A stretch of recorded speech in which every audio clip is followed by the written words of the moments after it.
this joint just went live right now, but I want to ask you for everybody who don't know. Right now, I'm on the phone live with Lawrence of RBE. Say what's up with the people, man.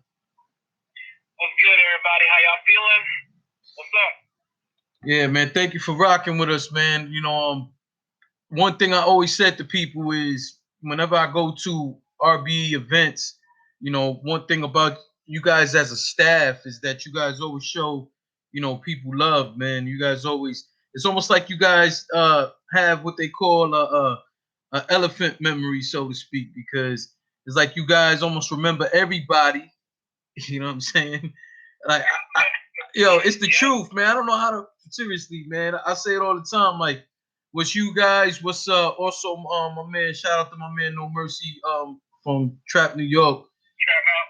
Yeah. Trap. Even though their setups are mostly small room, I still say like all you guys like that memory you guys have that y'all damn near remember everybody who comes through them damn doors every damn time, and it's almost impossible because you think about the amount of people that you guys deal with, and you also think about your regular social media interactions.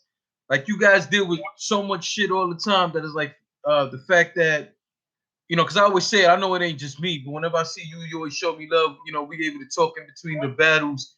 But it's also the same thing with ARP. Even your cameraman, God forgive me because I don't remember his name, but even him, like, he tends to remember everybody. Say his name again. Dan. Well, yeah, salute to Dan because Dan too, man. He tends to remember everybody. You know what I'm saying? And it's kind of crazy because even though battle rap as a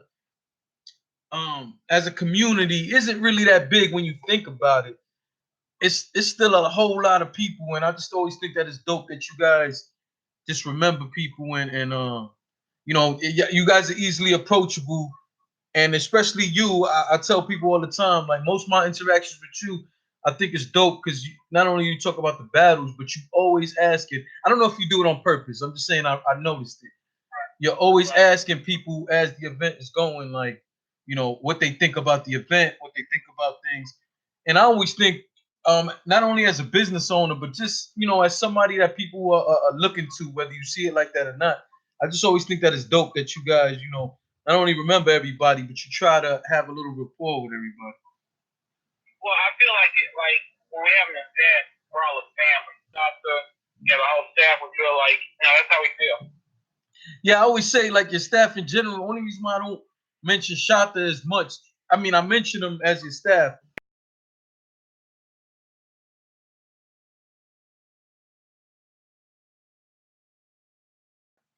I've never had a conversation with him.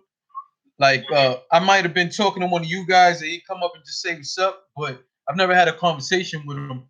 But I always tell people, even him, like when I see him moving most of the time. It's not too often I ever seen him stand still for a second at events. That is. Yeah. He's always trying to, have stuff behind the scenes, people moving and things like that, But that's something he always does. But if you ever engage him, we'll talk. We'll, make you feel a part as well. That's just how it goes. Yeah. Now, when that happens, is that always just a conscious thing in general? Was that something like that was part of the game plan, or is that a genuine thing? I'm not asking for me. I'm asking for the people who haven't had the opportunity to talk with you. No, it's actually genuine. I really do believe that people that come to our event, they're a part of it. You know what I mean? They're our guests. And I really do truly believe that they're family. You know what I mean? I know family maybe is a strong word, but that's my approach to it. Because I believe, I don't know, from the beginning to where we are now, it's been a gradual growth. You know what I mean? Yeah. And I feel like everybody, we have day one fans, and people who come along the way.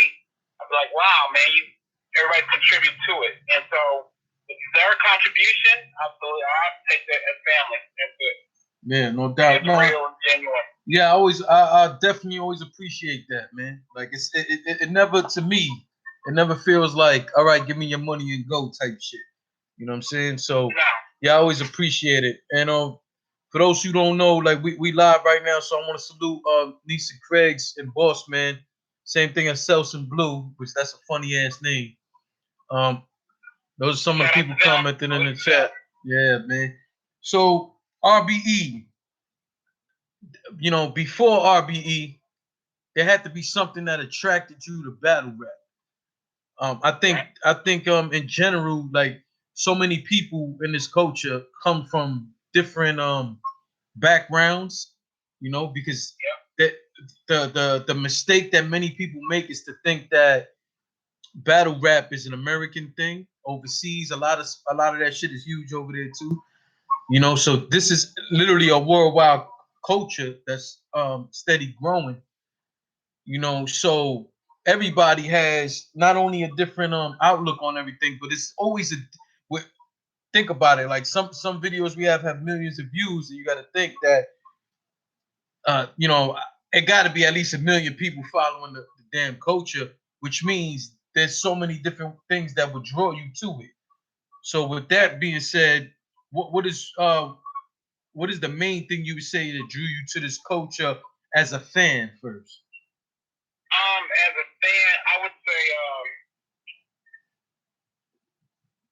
okay, so this was a few years ago, maybe about 4 years ago. I'm a fan of hip hop. Where I'm a fan of hip hop first. I love, people like Biggie Smalls. You know what I mean? I'm more like, Scarface, things like that. So then one day I was on YouTube just looking up some hip hop stuff, and then I ran across a battle. I saw Verb versus Hitman. I watched it through. I was like, wow, all right, I like this. You know what I mean? That's a classic battle forever in battle For a history. lifetime. So, that is a lifetime battle. That is a battle we can watch 10, 15 years from now, and it's just gonna be fire either way. Yep. And then from there, I just started watching other battles. Like, okay, then I saw BT did the thing with UFF and things like that, and that made me go back and look at some of the old battles. And then I'm like, I'm a battle rap fan, and that's how I got into battle rap. Just stumble on YouTube and then a fan set. Man, just 1 second, Lawrence. I just want to respond to the chat. Some of the people responding to what I said, and I think they misunderstood what I was saying.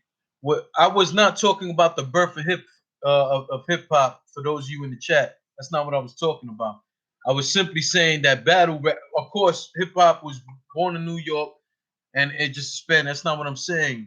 What I'm describing is that overall, battle rap. There's a lot of people who believe that battle rap is only an American thing. And what I'm explaining is that if people were just to open up a little more, they will understand that even overseas, not only hip hop is huge overseas, huge. But beyond that, so is battle rap. The point that I was trying to make is that there's with so many opinions around the world or so many eyes watching, everyone has a different reason that they were drawn to battle rap. So for any of y'all, if I said that the wrong way for any of y'all in the chat, I apologize, but that's what I meant. That's what I was trying to say. That all of us, regardless of what, if I play the song right now, half of y'all might not like the shit. I'm not talking about me, I don't rap, but in general, if I played any music right now, half of you may like it, half of you may not. But you will all of you guys wouldn't have the same reason that you like what I played. That's the point I was trying to make. So yeah, so Lawrence, of course, first off, that's that battle with Aye Verb and Hitman would definitely be an awesome starting point for people. I don't think that someone new like for you, because you can answer this. Someone like yourself who that was the first battle you watched. At that moment, did you fully understand everything that was going on, being that you didn't know their history? No, I didn't. It was like I didn't know what was going on, but I could catch what Verb was saying. I can catch what Hitman was saying. And then, of course, A Gerald, that big moment, huge anybody moment. can relate to that. That was a huge that was probably, if you're going to go back, like if there was ever a museum for battle rap or anything like that, that moment would be in there. You know what I mean? Like it was one of them iconic moments. So definitely. That's what I'm interested. So then, then you make you go back and see like, Calico and Luck and, all the old battles that you catch up on, and then you catch up with new school and things like that, and you're like, okay, I get it. You know what I mean? Yeah. But definitely that was good. Yep. Now, with that being said, because at the moment that you're coming into battle rap, so much has happened already. And that's not a knock, because one thing I don't like about the battle rap community is how much people try to downplay the newer fans. Now, I can understand sometimes the newer fans sometimes ask not too popular questions because they don't really know. But to me, I'd rather educate somebody like that than to try to diss them. So, I think, go ahead. I'm gonna say you always want in battle rap, you always want to attract new fans anyway. That's the only way you're gonna grow or expand, when you bring new people into the mix. You know what I mean? So I always encourage new fans. I never look down on anybody, and I'll support. New fans come on in. You know what I mean? That's my one. Yeah, I mean, to me, that's just I never understood people who make such a big deal about it when you got to think about it. Everybody's new at some point. Like that shit is just dumb. And to me, educating a newer fan means expanding the culture. Now, I've dealt with it at my job. Like some of the guys, I had like one or two guys from my job who were aware of it, but weren't such a big fan as myself. And then I had people who used to like, cause sometimes at lunch I would just put my tablet up and play battles, and guys would come over and watch. And then we would draw new people over, and we had some people who took to it, and some people who said, "Nah, that's too much for me," But I never liked that shit. I never liked dissing people who are new to the culture, because I just feel like there's no way to expand. Then there's no way to expand. Well, with that said, when you had the opportunities to go back, and you already mentioned the Calico and Lux battle, what are some of the other battles that you watched that drew you even more closer to the culture? All right. Then what happened? Okay, at the time, let me see what else I watched then that really. So I watched some like Hollow and I think at the time Hollow and Lux was about to drop or about to come out, and I also a lot of hype around that. And I before that stuff from my Hollow old battles, like when I came on Grind Time, for example, and then I saw Lux and some of his old battles with like Calico, things like that. So as I was watching these battles, it's just kind of, the passion grew. I was like, okay, I'm gonna get into this. You know what I mean? And things like that. I watched a lot of Smack battles. I didn't really watch DVD battles because it was like, I feel like I got it. Like I understood what was going on, but just focused on, some of the new stuff and things like that at that time. Yeah. Well, I will always say to anybody, if you had the opportunity to go back and watch the DVD stuff, which clearly is on YouTube now, just one of the most groundbreaking moments, at least for me, and I'm from Harlem, and it took place in Harlem, was Party Artie and Murder Mook. Yeah, I see that. Yeah, I saw that. Yeah, man, it's definitely man, rest in peace to Party Artie, but Party Artie was the first guy that I watched battle who I believed 100%.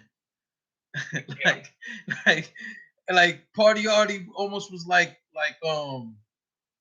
the dude from my block. You know what I'm saying? Like he just reminded me of the dudes from my neighborhood. Like rough, rugged, I don't care who you are, coming at you from every angle type shit. You know what I'm saying?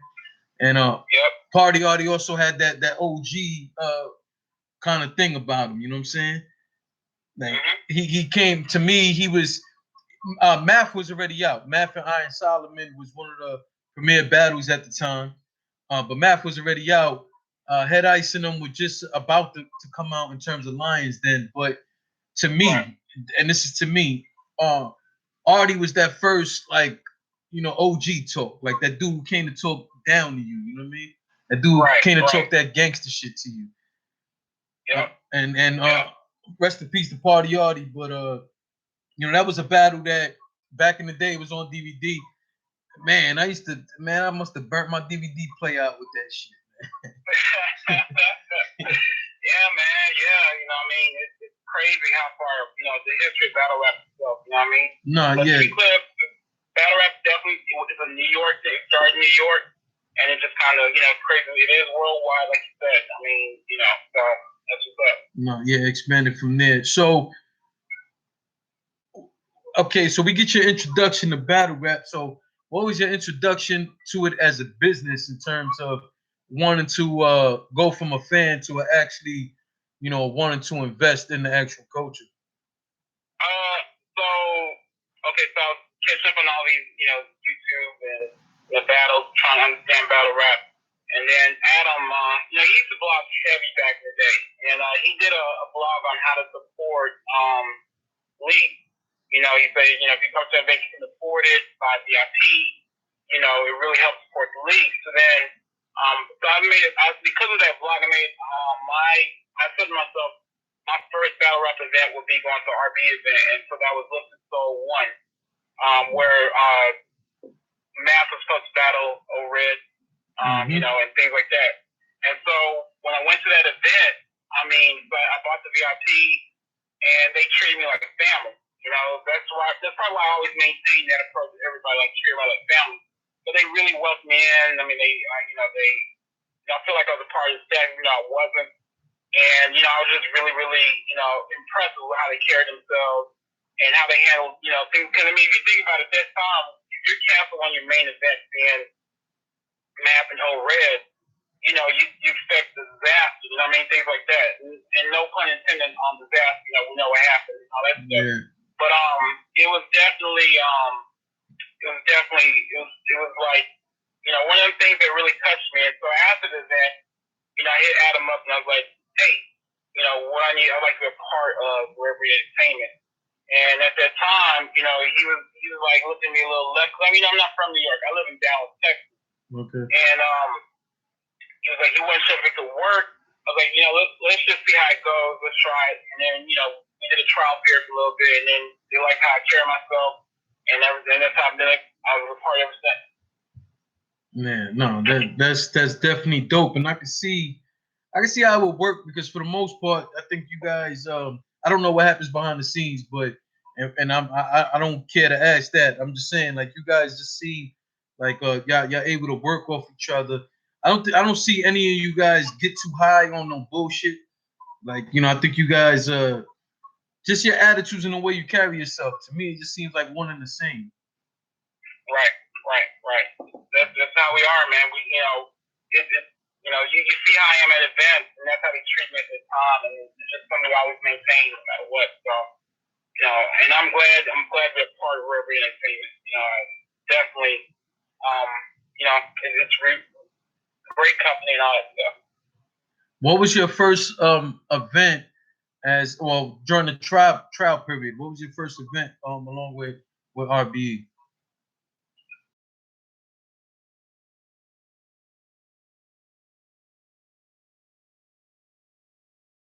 Get out the back. Was it Blood, Sweat, Tears 1?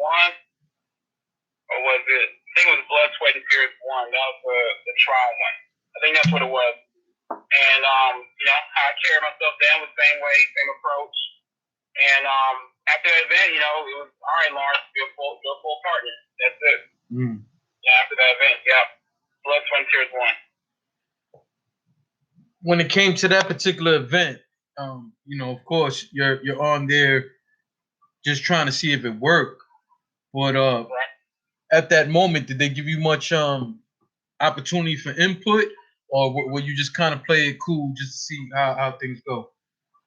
Played it cool, just see how things go. I mean, they let me know, like, they let me know what the card was going to be like. So I was aware, I already knew what was going on. And I think they wanted to see, number one, am I a chatty patty? You know what I mean? They also wanted to see, well, besides, talking too much, the knowing how I handle the business side of it. You know what I mean? Because I saw the numbers, I saw everything. Some people can't be professional with that. They gotta, read information, things like that. Listen, there's a lot of people, Lawrence, man. Sorry to cut you off, man, but before I just put out a bunch of blogs having to do with the King of the Dot stuff because I was there, so I had different footage. I had, blogs, a bunch of shit. Moral of the story is, before that, I had a blog addressing that type of shit, where it's like there's so many people who get privileged information and on some sucker shit want to run around just opening their mouth, and like that's not cool to me. That's not cool. Even at the King of the Dot event, I was giving some information, and I was telling and my guys from the union, they can all vouch for this. I was telling people, like, don't tell me shit. Don't tell me anything. If somebody told you that, man, I don't want to hear it. Not only for you not to ruin it for me, but the truth is, I've been privy to information before. I've never opened my mouth. I don't ever think any of that shit is cool. Like, what do you really get from that? I don't know, but I don't operate like that. You know what I mean? And I had to show it. And it makes sense. Think about it. If you're following a company, if I want to bring somebody new as a partner, I need to see how they're going to carry themselves. I mean, if we don't vibe, you know what I mean? Because you got to, if you're going to run a company, you want everybody to be on the same page. And so, especially being from Dallas and they're in New York, it's kind of like, okay, but it worked out. In the end, it all worked out. And here we are. No, it definitely worked out in the end, and congratulations on that too, though, man. Yep. As time goes by, let's just say you're at your second or third event. Are you giving a little more input in terms of matchups? Yeah. After Blood, Sweat, and Tears 2, it then became okay. I have people say what we want to do for on the card. Who we think I'm bringing in. Things like that. I can veto, or I can say yes, or throw my suggestions out there and things like that. That's how it goes. Is there a particular battle that at that moment that was 100% your decision that you can talk about? I'm talking about back then, around your first few first few events. Oh man, I gotta think. One that I have personal input on. Man, I can't remember. I ain't gonna front. It's been too long. Like, because you weighing out every card now, so it's just kind of like, I just remember Blood, Sweat, and Tears 1 was my trial period to see how I operate, and then from there it's just But recently, I can't say there's one battle that I pushed to get on that stage, like for real, and it just worked out like crazy for us. That person is a Loso. I saw him in bullpen.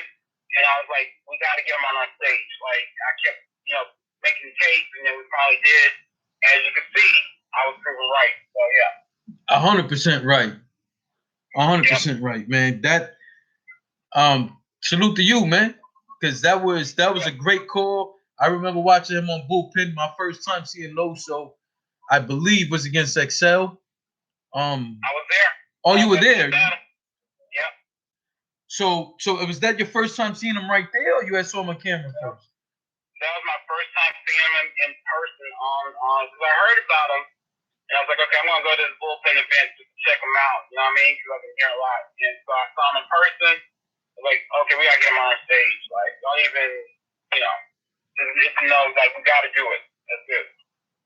And 3 battles, you can see why I was right. I mean, he's dope. So I don't want to mention no names, just in respect to you. I don't want to mention no names, but we were just doing a blog last night where we were talking about 2 battle rappers saying they don't give a fuck about the outcome of battles, or they didn't give a fuck about matchups. And what you just said only co-signs what I'm saying. Which, number one, I'm saying that makes me not want to buy a pay-per-view. Because if you don't care, why should I put my money up? But realistically, you're saying what I'm saying in terms of you never know who the fuck is watching. You just never know the opportunity you can get when you go up there and just give it what you got. Yep. Yeah. I agree. In fact, Loso didn't know who I was at first. I didn't introduce myself. I was just, being like in the crowd, just being, And then I was like, after we really chopped it up, and I was like, okay, I got it. I'm trying to get you on that stage and things like that.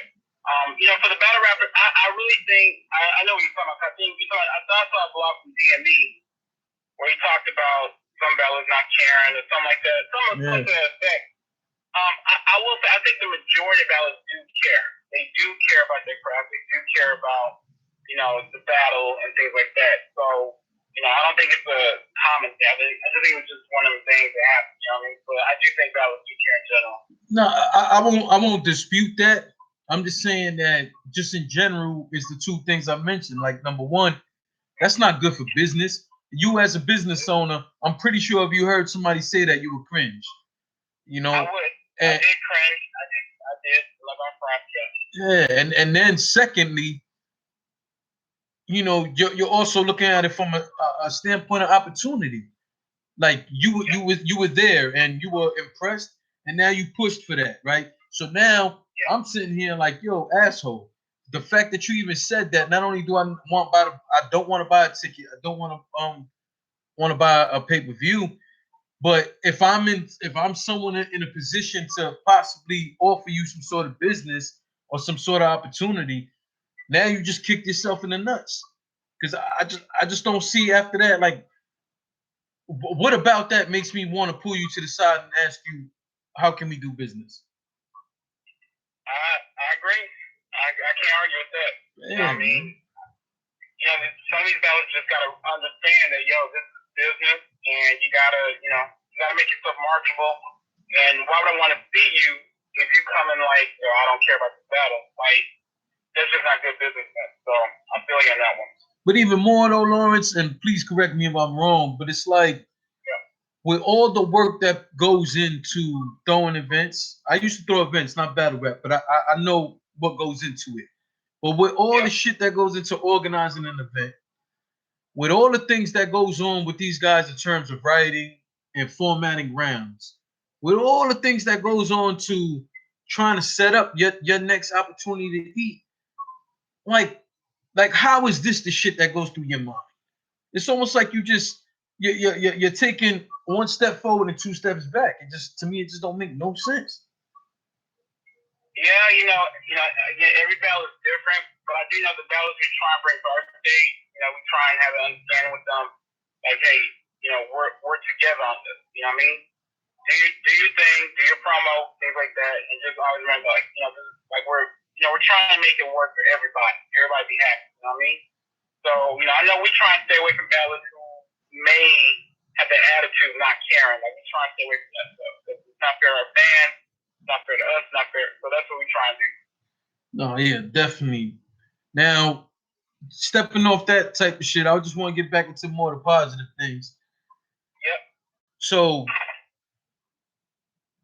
how often do you get to sit here at battles at your own event and enjoy it from a fan's point of view and less from a owner's point of view, in terms of like you being able to actually enjoy the bars opposed to you sitting here like, man, I hope this shit go well? Me personally, I get to relax a little bit after, because I run the program 1SK, One Shot Kill. Yeah. And after it's done, I'm less nervous. I can chill a little bit. But I still try and watch the battles as a fan. I never want to lose that passion of it or that fun of being, I'm a fan first. You know what I mean? So, you know, throughout the event and things like that, I do try and keep that same fan mode throughout. But I'm always on notice to stay this mode at the same time. Yeah.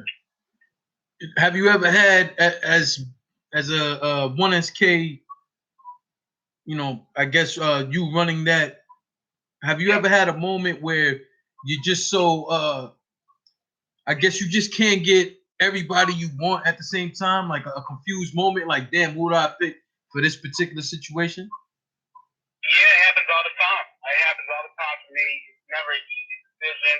Everybody wants to get on our stage, you know, at least just to show what they got. That's what one shot kills about. Yeah. Showing what you got, you know, showing improving. And so it's a one round, and so everybody's sending me footage and things like that.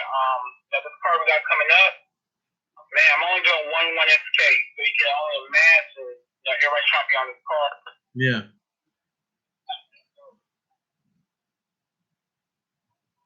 Hello? Hello? Yeah, I hear you now. Yeah, sorry about that. Yeah. That's all good. Yeah. But that's that's just how it goes. Have you had anybody? Well, I'm gonna say this. So far, I think you had some very good performances from the 1SKs. Yeah.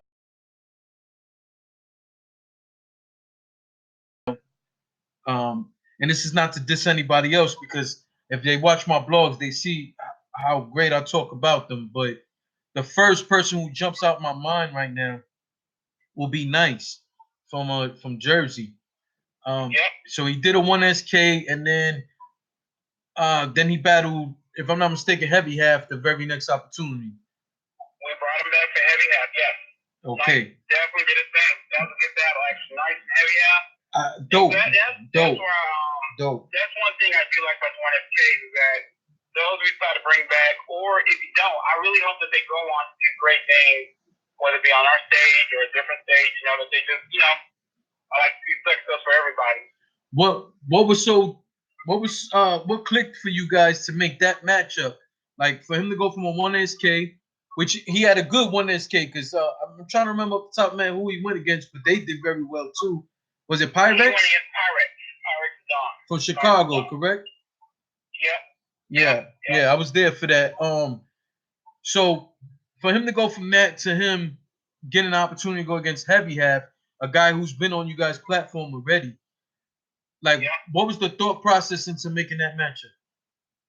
Well, Knight really impressed the team.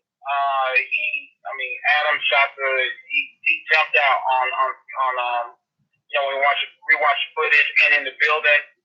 His approach, he promoed, he was selling tickets, things like that.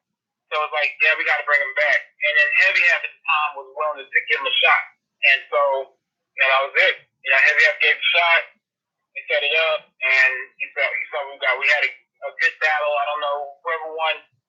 Personal opinion either way, but I thought it was a dope battle, and that's what happened. Well, to me, it's one of those battles. I actually had Heavy Half barely winning it, but it also, to me, a lot of people don't agree with me when I say shit like this, but there's certain battles I feel the fans win, because it might not be a classic, but you get such a debatable good battle, because not all debatables are good.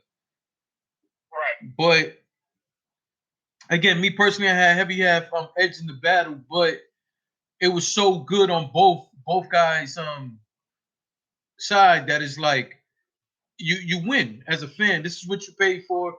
This is what you came to see, and to see that back and forth where it seems like every round someone is elevated. It just, to me, is to be appreciated. I enjoy stuff like that. And it's just certain battles like that. Like off the top of my head, I always say like two of my favorite battles I ever seen aren't just because I was there, but it just so dope. It was JC and Elmac, and I was literally standing right there for, Big Cannon and Danger Zone. And those are battles that, to me, the fans win, regardless of who you felt won.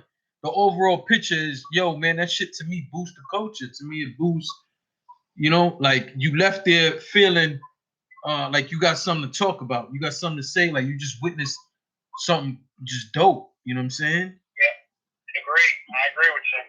I agree with you. Yeah. Now, you guys had Daddy Mason on your 1SK. I thought I've seen Daddy Mason battle live quite a few times at Trap Trap New York. I've also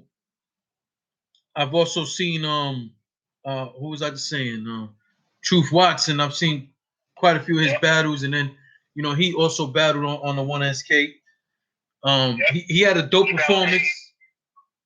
Hayes the Gift, right? Yep, Hayes the Gift and Daddy Mason battled Bear. Yes, I was there for both of those, and I have to say that the both of them, I thought Truth had a dope performance, even though he slipped up. I think he still had a dope performance. Daddy Mason was a little bit different for me because I've got the opportunity to see him grow in terms of seeing him battle a few times at the Trap, and then seeing him on a large stage in front of a larger crowd. Right. I thought he was fired. There's no other way to put it. I thought he was fired. Like when it comes to seeing those two guys, what are the odds that we ever see them again on RBE stage? Never know. Both deserve to come back, in my opinion. It just, it's all about matchups and, timing and everything. But yeah, I can see them both come back to our stage for 3 rounds. Maybe against each other? Maybe against each other, maybe against his opponent. It just depends. You know how it goes, man. But I do want to see him back, along with other WinSK battles. I think we've had some dope performances from the WinSKs, and there's just only so many slots we got and things like that. But yeah, they deserve to come back. No, I thought so too. As you guys pour through the different talent of people, are you thinking matchups at the time, or as far as the WinSKs, or are you going off of who you just like at the moment? What do you mean? You mean in terms of how I determine who I pick for WinSKs, or? Well, I'm not asking you the full criteria, because I'm sure there's a lot of things. I'm just saying, like, do you ever sometimes like, for me, one of my favorite things about RBE is seems from my point of view that you guys pay attention to the matchups a lot.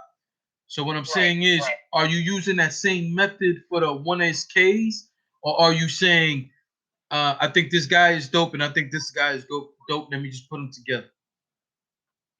That's what I'm trying to do, is just make it, I think they're dope on the stage. But one thing I'm going to do a little differently is I'm going to try and make sure it's not only they talented, but they kind of match up in terms of height.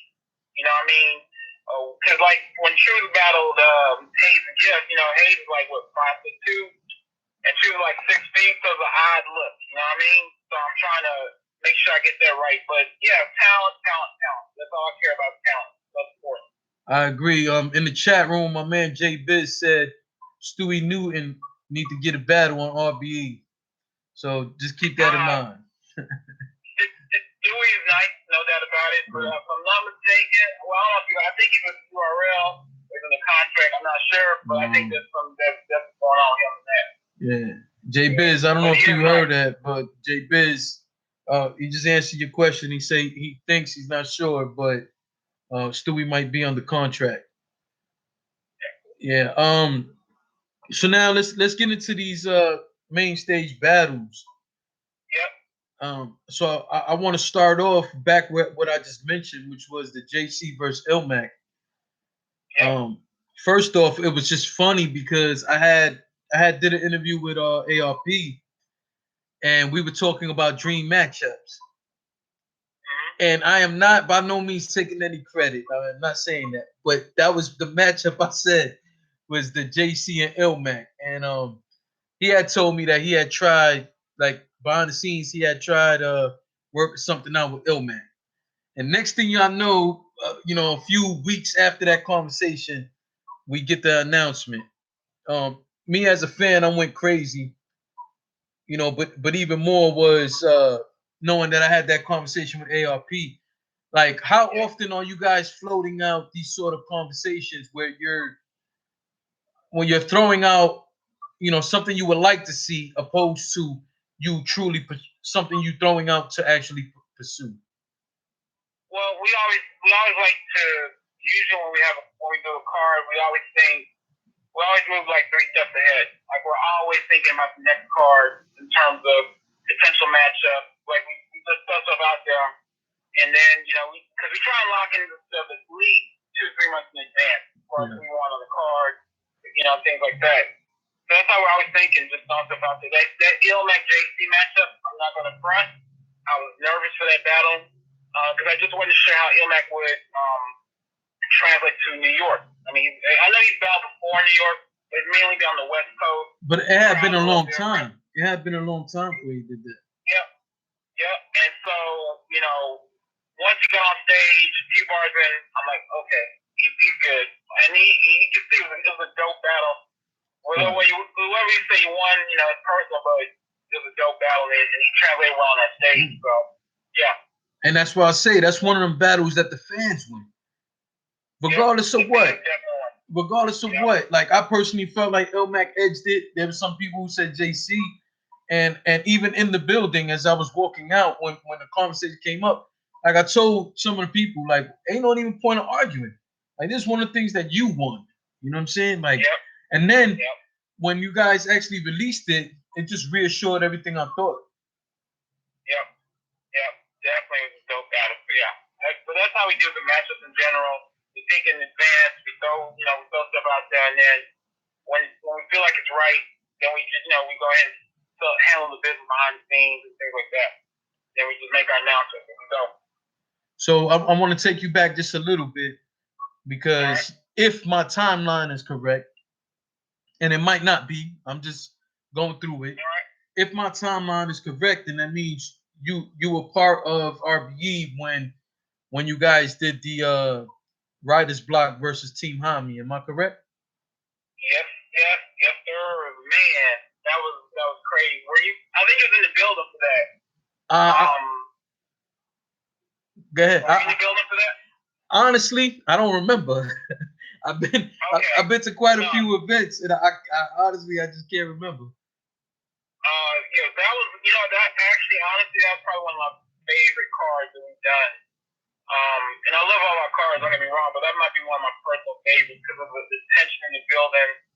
How it came down to Danny Myers versus Sway Seva. Yes. Which is what we wanted anyway. Yeah. You're right. I'm sorry. You're right. You are right. It did come down to that. And I remember at that moment the biggest debate was the JC and J Murder. Am I right? Yep, that was the biggest debate in the building. And you know how it goes, but that was, for me personally, I was just happy they came down to where I felt like it should have been determined, like let the OGs determine who wins the match. You know what I mean? Yeah. Whether you think Sway won or Danny won, that's a debate, but that's what you wanted, and it was crazy in the building, the energy and all that stuff. Yeah. So what was the thought process putting that together? What was it? It was at that time. It was just one of those. Let's see if we can do it like a team versus team thing. Because I remember at the time people were talking about crew versus crew. You know what I mean? Things like that. I hated that shit. Okay. I hated it because everybody was jumping on the crew. Like I hated it. Everybody. But we was like, okay, let's see if we can set up something, and then we got Writers Block versus Team Hami, and that was it. Yeah, because for me, the one thing in terms of crews, Team Hami was like one of the ones who have been a staple in the community for a long time anyway. So that was a bit different. Same thing with Dot Mob. Yeah. Same thing with NYB. There had been certain crews that were there from pretty much the beginning. Right. So when I started seeing guys clicking up, like that shit, I had two different. I felt two different ways. Number one, I didn't like it to begin with. Like, what the hell is that about? Right. But then when I started being a little cool with it, the way I thought about it was, if first off, you look stupid if you battle somebody, and now you part of their crew. But then when I thought about it, I'm like, no, that's ignorant thinking because they already got it out the way, right? Right. So now I'm looking at it like, hold on, so many of you guys are jumping into crews together who never battled each other. So I think that's what bothered me more, but at the same time made me appreciate Writers Block, because a lot of people didn't understand that Writers Block was actually put together because part of it was you had to battle each other. And they've given us many classics on our stage. Classics. Chiller Danny, man, crazy. Fire. JC, Big Cannon. Fire. Big Cannon, Danger Zone. It's so many, thank you, Writers Block. I hate that they're not where they used to be, but still, you got to salute them for what they accomplished. In the game, right? For real.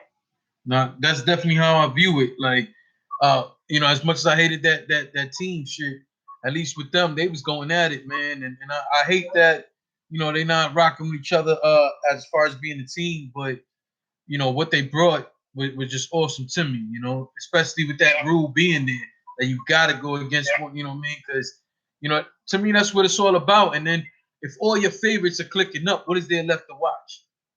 Right.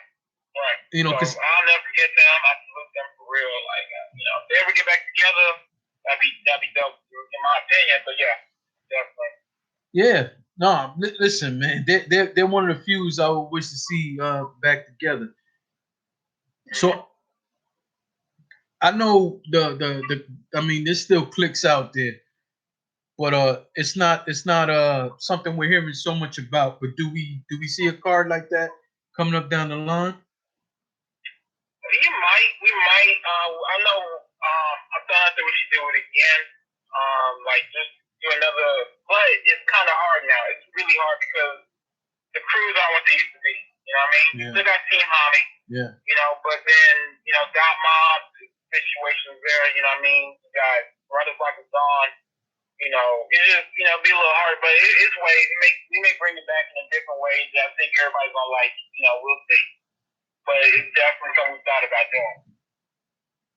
All right, so we're getting close to talking about the more modern stuff. But before we do that, before we get into the recent announcements, the last question I have in terms of past things are, well, it's current also. Excuse me, I don't mean it in a bad way, but this last card was the judge battles, top to bottom. Yep. Now, from my personal standpoint, this is my personal standpoint. I didn't agree with the 1SKs being judged. And the only reason why I felt that way was because I felt like these guys are getting an opportunity to shine. And to have a judged battle when you're trying to get the look or you're trying to impress you guys, I just felt like they weren't part, and I don't mean it in a bad way. I don't think they were a part of the actual card. And I felt like might have kind of hurt them in a sense. What is your thoughts on that? Well, I made the decision to have it just stay that way. It's all the same. It's no different. You know what I mean? I didn't want them to feel like they were not a part of the card. You know what I mean? I always try to make sure when it's case feel like they're part of the card because they are a part of the card. So I was like, all right, I know it was a one rounder, but I was like, all right, I'm gonna make a judge just so we're on the same page. That was my decision too. Yeah, again, like there might be 100 people who don't agree with what I just said. You know what I'm saying? That's just the way I looked at it at the moment. Well, I just was like, that might kind of hurt them. Especially if somebody else is watching and feels like, oh, one of these guys didn't do so well because maybe the pressure got to them, and that might not even been the case. They might have just stumbled on a word or so. Right. But that's the reason. Right. That's the reason why I looked at it the way I did. I respect that. Yeah. The rest of the card, you guys, I don't know how the hell, and maybe you could tell us. You can answer this. How the hell did y'all get all the people to agree to this, man? It's just one of them situations where we have.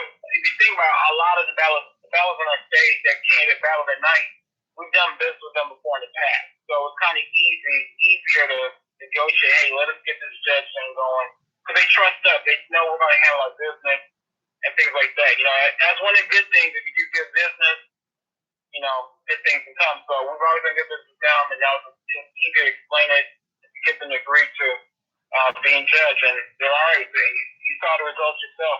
Yeah, no, yeah, man, it was dope. I hope to one day see it again.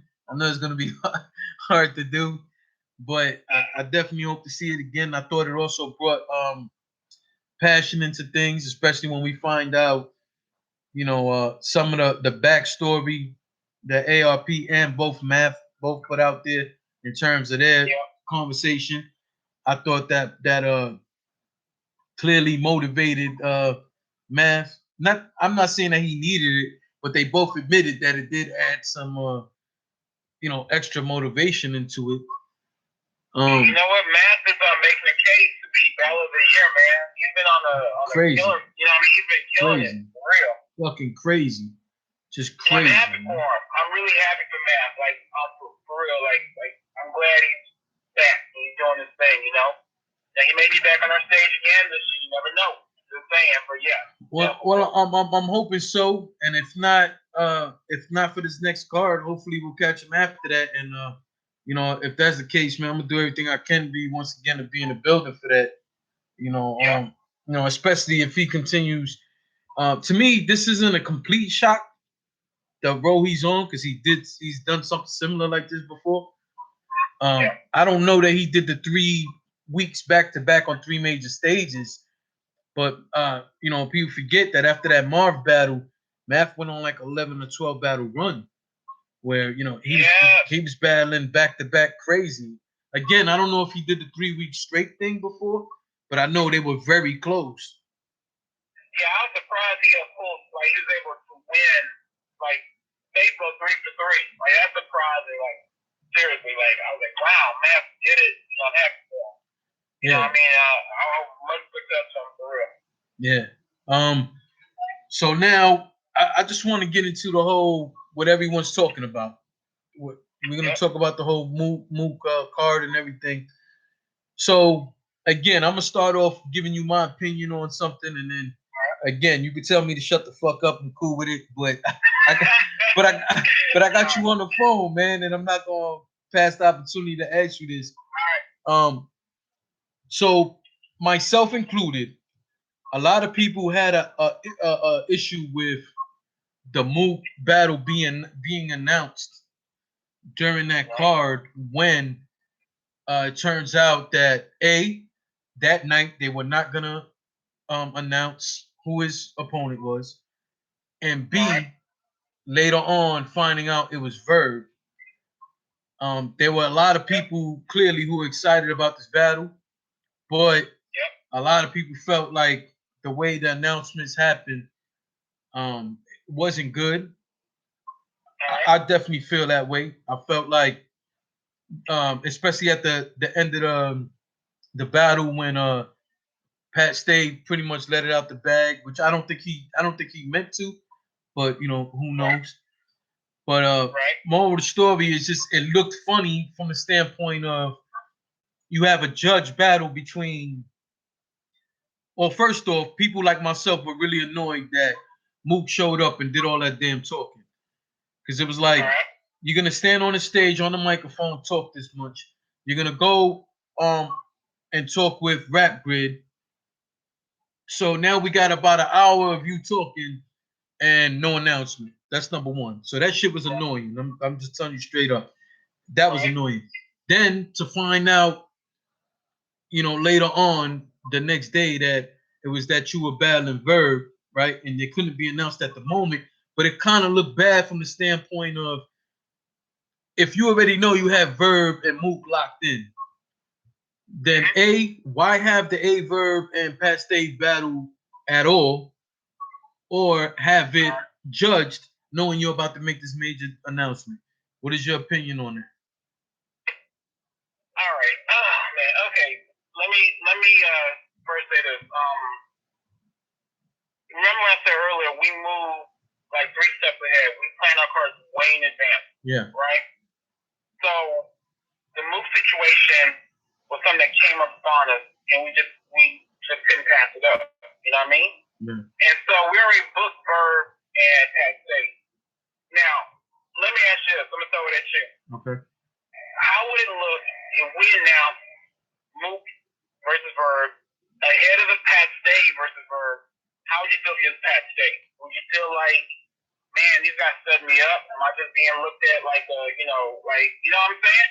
Especially my Pat Stay stature. How would you think you would feel about that? Would it be fair to him? I would feel exactly what you just said, like I was some sort of sacrificial lamb, right?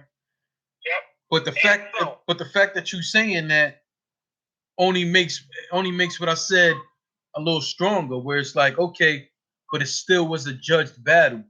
And if that was the case, why have Mook already come talk as much as he did, knowing this? I think that's the part that not just myself, but many people I've spoken to. I think that's the part that got everyone frustrated. Is like all this damn talking. You're not gonna announce. So what was he there for? And then to find out later on he's battling Verb. It kind of, I think, again, it was a lot of people. It ain't just me. I just agree with people when they say it just rub people the wrong way. Well, what I say to those people, I hear you. I understand where people are coming from. But let me tell you, what I'll say is this: we already locked in Verb and Mook, right? Yeah. Okay. Initially, we were not going to say nothing. We were just going to keep it quiet and just let Verb, Verb out that state and just announce it at a later date. But then, for me, fellas, they talk. You know what I mean? They do. Word already gotten out amongst the battlers that Verb and Mook is going down. It did. That's why Pat Stay did that bar in there. Like he wasn't sure, but he had heard about it. All right. If you look at it, Champion did a blog about the Verbers. They already had their blog already shot. They shot their own thing already on it. So we're like, okay, do we go ahead and make an announcement now or still wait? We didn't want it to get out. We kind of want to control the situation. And that's why we're like, okay, the best thing to do, let's announce that Mook, let's have Mook at the event. And what we really wanted to do was have Mook come in, announce to the crowd, and nobody know about it and be like a big surprise, you know what I mean? But it was just go, okay, let's just put it out there. And so, so that's what happened. One of the situations, could we have gone back and did some things a little differently? Yeah, but, it is what it is. You know how it goes in the community and stuff like that. Well, and I've said this because that whole thing that you just said was one of the things I said in my blog when I said about people not being able to shut up. Because I remember that day, not even that day, excuse me. I'm already saying it wrong, but a day or two before you guys announced it, it was told to me. I just didn't believe it. But it wasn't said to me. It wasn't said to me like it was 100% concrete. But it was said to me, which again went into why I felt the need to do the blog that I did, talking about people needing to just shut the fuck up because, I just felt like, and then while I'm sitting here watching the pay-per-view and I heard Pat Stay say that, again, I don't think Pat Stay had malice in saying it. But we talked about that. He didn't mean that. If you listen to what he said, I think he didn't say it was like he left it out to open. You know what I mean? Yeah. And people figured that he was confirming it, but he didn't know for sure. But that was it. And it was really, if you think about it, the way we operate and how we treat battlers with respect. That was probably the best way we handled it. The best way to handle it was to show respect to Pat Stay. And not make him feel like, oh, he's just, stepping down or something like that. You know what I mean? Just put yourself in Pat Stay's position. If we did that, it was disrespectful to him. You know what I mean? It was probably, it's kind of one of those, damn if you do, damn if you don't. We did the best we could, and that was it. Yeah. You know what I mean? Yeah. No, I agree with that. I definitely agree with that. Like, you guys did the best that you can to try to damage control and then work from there. And it doesn't take away from what you got going on. It doesn't. It just, of course, as you know, I gotta ask. Who's not asking? You know what I'm saying? But I got a quick question to you. I remember at that time people were like, "Is Mook gonna be a surprise battle on our event?" Things like that. I mean, you run events before on the hip hop side, right? Yeah. Somebody's a Mook sketch. Just think. Somebody a Mook sketch. Would you use Mook as a surprise battle on any card? Like, fuck no. Just on some business. You wouldn't do that, right? Fuck just on some business. It doesn't make any sense to put Mook of his stature. You know what I mean? As a surprise battle. Listen, I'm not. I mean, we already. I'm not gonna throw no names out there, but everyone's aware. There was already one asshole who tried to run with some stupid ass narrative. And my whole thing was, I said what you said, and not only again, I said it in the blog, and I also said the shit amongst people because I bought the pay-per-view and I had people over watching it. And the whole thing was, I told everybody that shit just sounds dumb. Like, why would you? That shit is dumb. Like, first off, Mook, I have to be honest, Norris, because if I'm going to tell you this, then I got to be completely honest. Yeah. I flat out have told everybody, and I'm not dissing RBE. I'm not. This has nothing to do with a league. I had no interest in watching a Mook battle. I wasn't gonna run to it. Am I buying the pay-per-view? Fuck yeah. What I'm saying is I wasn't gonna beg for a Mook battle. Yeah. So if one came across, which clearly it is, I'm gonna watch. But I wasn't begging for this shit. I just felt like over a long time we've been wanting things that just never came, and I didn't care at that point, right? So to me, it's if I felt how I felt and I was willing to watch a Mook battle, I just wasn't gonna run for it. Right. You still will be an idiot to make this a surprise battle. Like, I don't even think it's rocket science. Like, this thing has to have its own a life of its own. Because regardless of what I think, there's no secret of what Mook means to people, to the community, however which way you want to put it. So you have to be an absolute fool to have thought for 1 second that this was gonna be some surprise shit and you was gonna get Mook to write bars last minute. The man ain't wanna get on no stage in these last few years, and we really gonna think he gonna do a last minute battle? Come on, man. Yep. That's all I want to say on that. You know what I mean? But again, I understand. You know, those who were complaining. I get it. I understand. Trust me. But again, we handled the best we could, and that was it. You know what I mean? And then salute to Verb too, because I want to speak for Verb, because people were like, why Verb? Why not verse somebody else? You know what I mean? Let me ask you this, because you're a fan of battle rap. You know, Verb kind of in a way, he's been on stage multiple times. You know what he can do. You know what he's capable of. But who else could we put against Mook? Realistically, on our stage, who else could we put against Mook? Well, that makes everybody be like, okay, you know what I mean? Hold on, but see, Lawrence, I get your question. Yep. But you're kind of asking the wrong person, and let me tell you why. I'm gonna tell you because I'm gonna tell you the truth. Like, I'm not gonna say some shit in a blog that I'm not gonna say to you or anybody else. Right. The way I felt about it is everybody looks at it like, why does Verb deserve Mook? I look at it the other way. Why the hell does Mook deserve Verb? That's the way I see it. Everybody's not gonna agree with me. Everybody's not gonna agree with me. But the truth is, that's the way I personally look at it. And I'm not going to change that because I'm talking to you. I wouldn't change that if I was talking to Mook. I wouldn't, like, that's just how I feel. I feel like I look at it the opposite way. Like, no, my man. You know what I'm saying? Like, what the hell? The other way around. Yeah. And again, this is not, I want to be clear to anybody listening and everything. This is me saying my opinion. This don't got nothing to do with what Lawrence is saying. I'm just stating my opinion. He's not co-signing what I'm saying. I'm just giving my opinion. I just wasn't going to hide it from him. I got him on the phone. At the end of the day, I personally feel like, what the hell has Mook done to deserve Verb? And that's just how I feel. That's your opinion. I salute you on that. Respect it, you know what I mean? But I'm happy Verb got it. I'm glad that me too. It makes sense for us. I do need to address the third situation real quick because I know nobody's really thought. I'm going to speak on it myself personally. Okay. All right.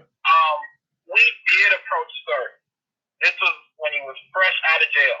Mm-hmm. We didn't approach him for Mook. This was really I'm the one that threw it out there. Like, hey, let's go for Surf Return. Because I feel like at the time when he was fresh out of jail, having him on a stage, he'd be the hottest thing in battle rap. In terms of just excitement. People really want to see him battle. And so we made the call to Surf to see what's up on you battle on our stage. It wasn't the battle Mook. It was just to see about your return. But I feel like it was a big, from a business standpoint, that could have been a good look. You know what I mean? Of course. So we did make the call at first, but then we thought about it internally. It was like, nah, we good. Change our mind. Like, let's move on. Mook's situation came up after that. Like, down the road, Mook's situation came our way, and then that's all I want to clear up. When Surf was saying that we made the call, or he cleaned it up a little bit, but I want to make sure it was clear. We did reach out to Surf strictly for his return to battle rap. That was it. Now, because I'm gonna repeat what you just said, but ARP did say that, and for those of you who still want to run with your own narrative, or the narrative that may have been thrown in front of you, whichever way, ARP has addressed this, and now you're hearing it from Lawrence, that initial call was about Surf's return, had nothing to do with matching him up with Mook. So for any of you who didn't hear or didn't understand or don't want to comprehend, just remember you heard it again. But shout out to Sir, salute to him. I wish him the success on whatever he does. Okay. No, yeah, definitely. So, okay, so I heard ARP said that this negotiation might have took 3 days. How accurate is that? With Mook? Yeah. Yeah. We let's see. So after we decided not to do the third thing, I said we discussed them like, hey, let's go for Mook. Let's see what's up. We reached out to Mook. His manager is back. Yeah, 3 days was done. We signed deals, was a done deal, ready to go. So I'm gonna put you on the spot with this, and again, you can just tell me to shut up. But he alluded on the stage when he was talking on the pay-per-view. He was on the stage with the microphone. He alluded it to it being a 2-battle thing. Can you confirm, or you don't know what the hell I'm talking about? No confirmation either way. All right, cool. So now, but in terms of this actual matchup, again, I was watching an interview where it was you, Shata, and ARP gave you a lot of credit for this. Are you gonna play the modest role right now, or are you gonna talk up? Well, I mean, I did push to the team, like, because after we decided not to go for service, I was like, you know what, let's look at Mook. I mean, because we all know the numbers of Mook through out there, but I was like, you know what, we have nothing to lose. You say no, you say yes, but let's at least make the call. Let's see what's up. And he responded, and it's all good. I mean, we're ready to go. Dope. Yeah. Now, and as you can see, we made the right decision. Actually, the team, like the crazy response from Mook return. You know how it literally took over battle rap the whole. You know what I mean? For like 2 weeks, and number Mook it still go crazy. You know what I mean? Yeah. So we made the right decision. No, of course. Now, was the call for the actual venue is another thing that I have an issue with. Even though it don't matter what the hell I got an issue with. You guys do what you do. It doesn't matter. Personally, I've been to quite a few RBE events. And not all of them, but most of the ones that I went to was in Drum. So with that being said, I see this battle is in Drum. So what I'm about to say now, I don't mean in a negative light, but I'm just saying my opinion. I personally feel like if this card, and I'm not questioning it, I'm just saying, if this card is gonna be everything that is built up to be, because ARP keeps saying you guys have a lot more to throw out that's crazy. True. So why Drum? All right, so Drum, 2 reasons I would say. Number one, Drum, we have a relationship with Drum. We've been there for so long. They know how we operate. We know how they operate. You know what I mean? And I do feel like somebody like Mook, you don't want the big stage. You know what I mean? I think that's one of the things that happened when he battled Lux on Total Slaughter. It was just too big. You know what I mean? So yeah, but that was like a fucking stadium, though. That was a little too much. I mean, yeah, you know what I mean? So, so that was the thing. We feel like Drum is just the right size for what we want to do. And let me be clear, we're not trying to sell out the venue. Because you know how Drum is, right? Yeah. We're going to limit the amount of tickets that are being sold. So that way people feel comfortable. It's not like we just trying to, you know what I mean? Like, no, we're not trying to go that way. So you're making it clear you guys aren't on a money grab. We're not on a money grab in terms of trying to pack up the venue, no. Yes. You buy your ticket. I do suggest you buy your ticket because we are going to stop selling at some point and it's just going to be, But if you buy your ticket, you're going to be comfortable. Even in Drum, you know how it is. You make a move around, things like that. Yeah.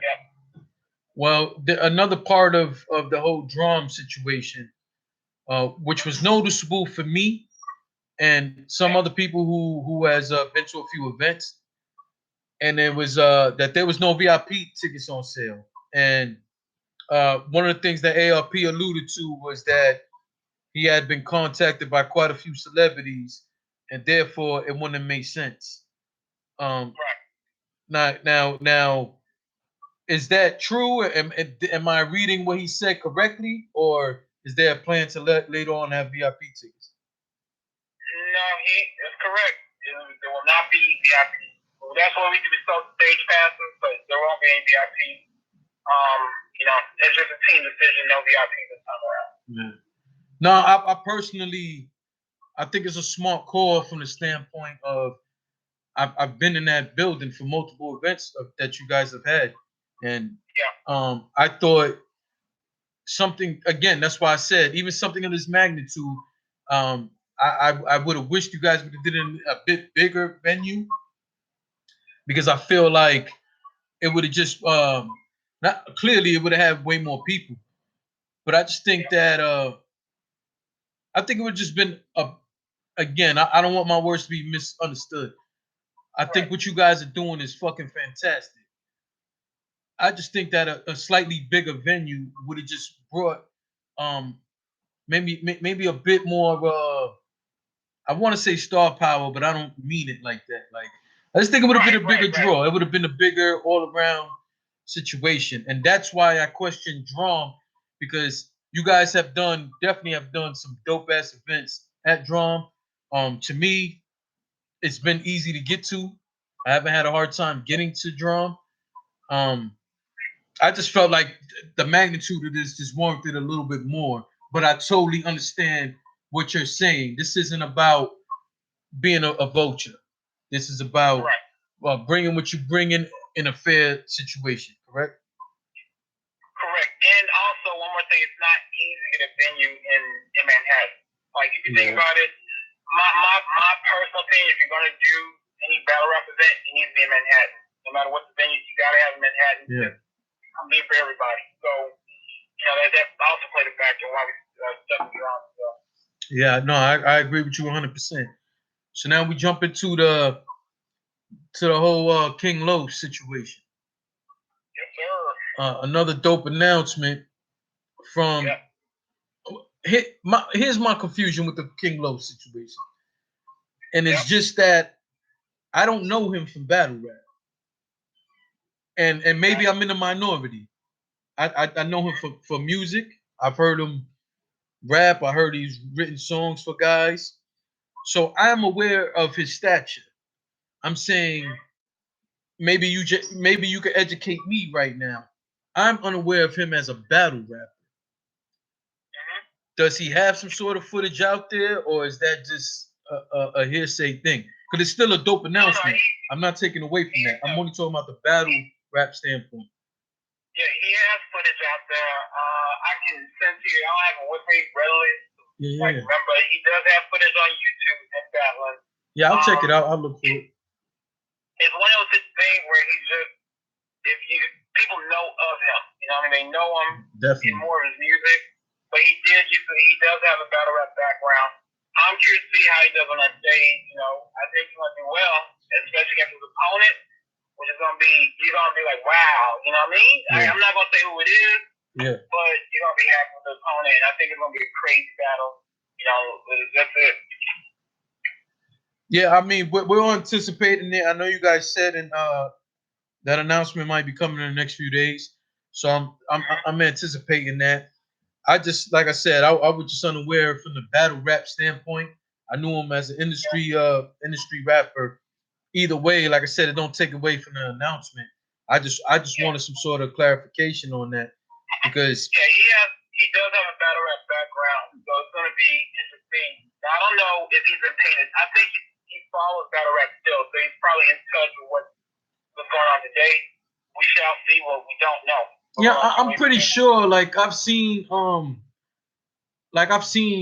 footage of him in studio hanging out with battle rappers, so on and so forth. Yeah. So I would assume that he's aware of today's temperature of battle rap. Now whether he's able to translate that on the stage, that's a different question, and that's what we all buying tickets and pay-per-view for, to find out what that outcome is going to be.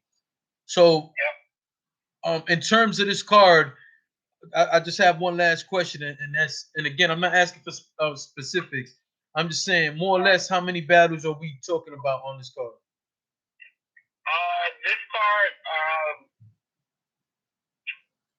we're gonna have 6 battles plus one FK. Okay. That's what we're doing. I know we saw a blog where we're gonna do like 4 battles. We were gonna do just 4 battles and 2 1FK, but we're like, part of this match, so you really want to have battles on this card. You know what I mean? And we're gonna keep it moving. So I'm gonna say, buying your ticket, also be in the building on time, being serious, because we're running it back to back.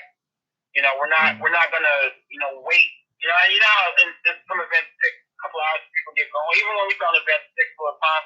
Now this time we're running it straight through because we have so many battles, and we don't want people getting tired. So we're just gonna go. Yeah, and it can be like that. It can be very tiring, very, very fast, and then the anticipation can kill you too. Yep. No. We're very aware of that, so that's why we're running it quickly, running on time. So by the time we get to Mook and Verb, the crowd is alive, ready to go. Yeah. You know what I mean? They're not gonna be tired, nothing like that. Yeah. Definitely. All right, Lawrence, this is my very last question, man, and I thank you very much for rocking with me, man. Yep. But overall, after this event is over, said and done, do we have another RBE event coming up after this, or is that just something we have to wait and see because it's in the air? No, we're going to do another event. The same old. We don't change. You know what I mean? This Mook card is a big deal for us, no doubt about it. But at the end of the day, we're RBE. We're back at it again for another event. Before January. Before January, yes. All right. Definitely, man. I appreciate you, Lawrence. If you can, one last time, let everybody know your social media. Okay, I'm on Facebook, Lawrence RBE, Instagram, Lawrence RBE, Twitter, Lawrence RBE, it's all the same. I want to salute you. I want to salute those in the chat right now on the live stream. Salute you guys. Salute to all our fans, everybody. You know what I mean? August 18th, let's get it. Pay-per-view on our website, wherever.com. Copy pay-per-view or copy ticket. And again, if you buy a ticket to come to the event, you will feel comfortable. We're not looking to pack up the venue. So let's get it. Let's get the class. Let's go. Is the pay-per-view available for purchase now or no? Yeah, it should be available for purchase now. Yeah. Yep. Yeah, that's more than likely what I'm gonna do. More than likely, that's what I'm gonna do. I'm probably gonna purchase the pay-per-view.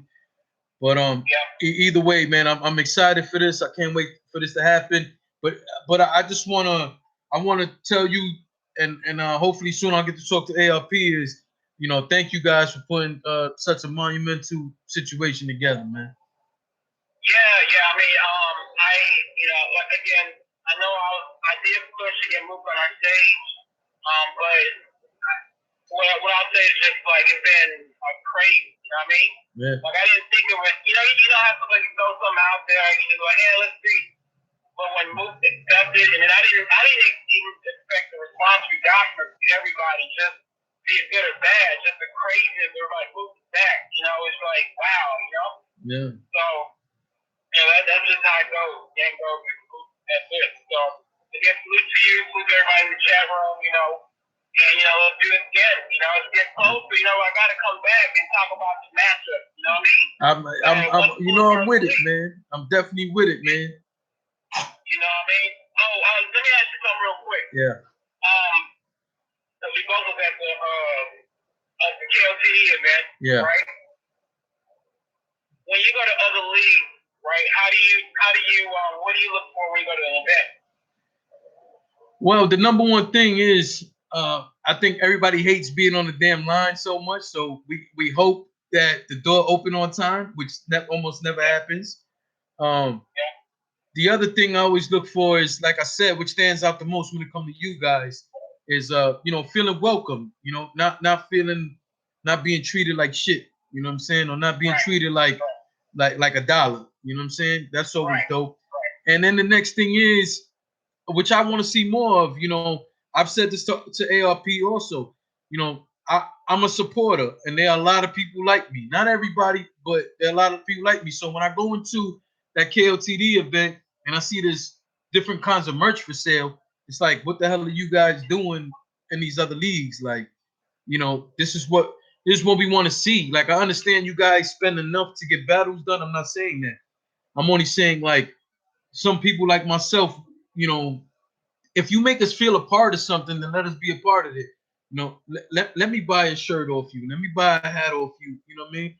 Oh yeah, I feel you on that one. Stuff like that. And then, which was another thing that ARP mentioned, that he said that he's gonna make a conscious effort to change is, I've only been to one or two, I think, RB events that I didn't get a stage pass.